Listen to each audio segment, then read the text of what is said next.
দেখেন ইলিয়াসে কি বলে, এরপর আমি কিছু কথা বলবো। জামাত ইসলাম এখন ক্ষমতায় নাই না, ফু দিলে উড়া যাবেন। জামাত যদি ফু দেয় উড়া যাবেন আপনারা। খালি জামাত ইসলাম দায়িত্বশীলতার প্রমাণ দিচ্ছে। তারা মানে জামাত ফুদিলে বিএনপি উড়ে যাবে, বাংলাদেশ ছাড়ি যাবে ভাই।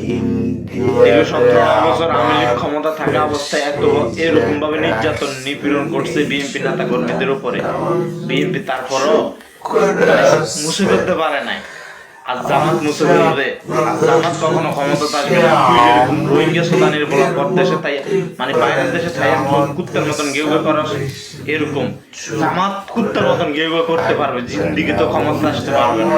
কারণ বিএনপি যদি ক্ষমতা চায় আওয়ামী লীগ আসবে, সেটা আমি মানি। আওয়ামী লীগ আসলে তুই কুত্তার বাচ্চার পরিস্থিতি কেমন হইব আর জামাতের কি অবস্থা হইব এটা তো তোরা ভালো করে জানাস। তো কুত্তার মতন গেউ গেউ করিস না, তোরা আমি ভালো জানতাম।